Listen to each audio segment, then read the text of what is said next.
Hello বন্ধুরা, আজকে আবার একটা ভিডিও নিয়ে আসছি আপনাদের সামনে। ভিডিওটা হলো যে জিও ইয়ার ফাইবার যে সেটআপ বক্স দেয় সাথে, ঠিক আছে, এটা দিয়ে আপনি বক্স টিভি কিভাবে ব্যবহার করবেন, বক্স টিভি কিভাবে চালাবেন। তো সবাই সম্ভবত এইচডি অ্যান্ড্রয়েড টিভি ব্যবহার করে। তো আমি ইয়ার ফাইবার কানেকশন নিয়েছি। তো আমার ঘরে অলরেডি পুরনো টিভি বক্স টিভি যে আছে এটাই আছে। তো এটা অলরেডি প্রথমে বলছে যে চলবে না, তারপর যে বলছে যে একটা কনভার্টার লাগবে, কনভার্টার মাধ্যমে কিন্তু যে বক্স টিভি চলবে। তো আমি আজকে আপনাদের দেখাবো, আপনারা যদি Jio air fiber set of box নিয়ে থাকেন সেক্ষেত্রে আপনি বক্স টিভি কিভাবে ব্যবহার করবেন। তো দেখি এই যে জিও সেট অফ বক্স আছে এটার মধ্যে কি কি দিয়েছে দেখুন। এই যে সেট অফ বক্সটা জিও কোম্পানি থেকে, এটা থেকে চলবে না। সবার প্রথমে এখানে দেখতে পাচ্ছেন এভি কর্ড কোনো কিন্তু নেই, এইচডিএমআই পোর্ট আছে, ইউএসবি পোর্ট আছে, ঠিক আছে। সেক্ষেত্রে কিন্তু এটা বক্স টিভি চলবে না। তো এটা থেকে বক্স টিভি চালার জন্য আপনাকে ছোট্ট একটা কনভার্টার নিতে হবে। এই যে দেখুন, এটা হচ্ছে এইচডিএমআই কনভার্টার, ঠিক আছে। এইচডিএমআই টু এভি আউটপুট ছাড়বে, এটা আপনাকে এক্সট্রা কিনে নিতে হবে। এটার দাম হচ্ছে 3 থেকে 350 টাকা। আরেকটা আছে 4 থেকে 500 টাকার মধ্যে আপনি পেয়ে যাবেন, ঠিক আছে। তো এটা আপনি কিনে নেবেন, তাহলেই কিন্তু যে জিও সেট অফ বক্স আছে সেটার থেকে বক্স টিভি ব্যবহার করতে পারেন, ঠিক আছে। তো এটা আমি সাইডে রেখে দিচ্ছি। এই যে দেখতে পাচ্ছেন সেট অফ বক্স, এর সাথে দিয়েছে একটা এইচডিএমআই পোর্ট কেবল, এরপর দিয়েছে দেখুন সেট অফ বক্সের পাওয়ার অ্যাডাপ্টার, আরেকটা আছে রিমোট। এই যে রিমোট দেখতে পাচ্ছেন আপনারা। তো এবারে আমি আপনাদেরকে কানেকশন করে দেখাচ্ছি। তো এই যে বক্সটা সাইডে রাখলাম।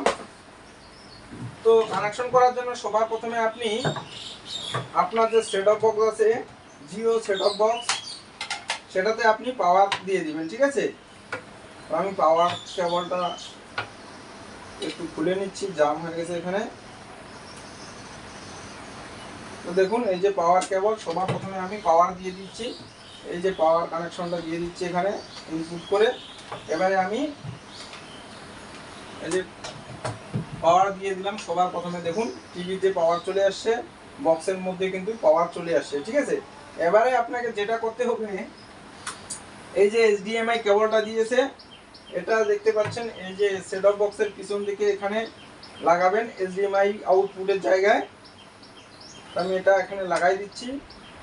তো এবারে এই দিকটা যে আছে, এই দিকটা আপনার যে কনভার্টারটা নিয়েছেন, এই যে কনভার্টারের এখানে ইনপুট সেকশনে কিন্তু লাগাতে হবে, ঠিক আছে। তো এই যে ইনপুট সেকশনে আমি লাগাচ্ছি। এবারে টিভি থেকে যে ইনপুট হবে, এই যে দেখুন এখানে এভি কর্ড দেওয়া আছে, অডিও ভিডিও কর্ড। তো এটা আপনি লাগাই দিবেন, যেখানে রেড আছে রেডের জায়গায় রেড, হোয়াইটের জায়গায় হোয়াইট লাগাবেন। আমি দেখুন এই যে লাগাই দিচ্ছি, ইয়েলো এবার লাগাচ্ছি। ইয়েলো লাগার সাথে সাথে কিন্তু টিভিতে চলে আসে, দেখুন এই যে হোয়াইটটা লাগাই দিলাম। দেখুন বন্ধুরা, বক্স টিভিতে কিন্তু চলতেছে। তো দেখুন এবারে আমি আপনাদেরকে ইউটিউব চালায় দেখাচ্ছি আর লাইভ টিভিও চালায় দেখাচ্ছি। এই যে দেখুন রিমোটে কিন্তু ইউটিউব অপশন দেওয়াই আছে। তো আমি ইউটিউবের মধ্যে ক্লিক করলাম। সরি, এখানে অ্যাড আসে, অ্যাডটা আমি স্কিপ করে দিচ্ছি। তো দেখুন এখানে সম্পূর্ণ কিন্তু চলে আসছে। এবারে আমি ইউটিউব ওপেন করে দেখাচ্ছি আপনাদের সামনে। তো দেখুন ইউটিউবতে ক্লিক করলাম, ইউটিউব কিন্তু সাথে সাথে টিভিতে অন হয়ে গেল। দেখুন সব কিছু আসতেছে মোবাইল অপশনের মতো। যে কোনো আপনি শর্ট ভিডিও চাইলে দেখতে পারেন। এই যে দেখুন শর্ট ভিডিও কিন্তু চলতেছে, এই যে দেখুন চেঞ্জ হচ্ছে। এবারে আমি আপনাদেরকে যে লাইভ টিভি আছে লাইভ টিভি চালায় দেখাচ্ছি। এই যে রিমোটের মধ্যে জিও টিভি প্লাস আছে, এখানে আপনারা ক্লিক করবেন।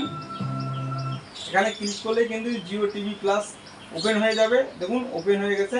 এখানে আপনি কিন্তু সমস্ত রকমের লাইভ টিভি চ্যানেল দেখতে পাবেন, নিউজ, মুভি, মিউজিক সম্পূর্ণ দেখতে পারবেন। তো বন্ধুরা, আশা করি আপনারা ভিডিওটা দেখে বুঝতে পারছেন। ভিডিওটা যদি আপনাদের ভালো লাগে তাহলে অবশ্যই একটা লাইক করে দিবেন। তো আজকের মতো এখানে শেষ, দেখা হচ্ছে পরবর্তী অন্য কোনো ভিডিওতে।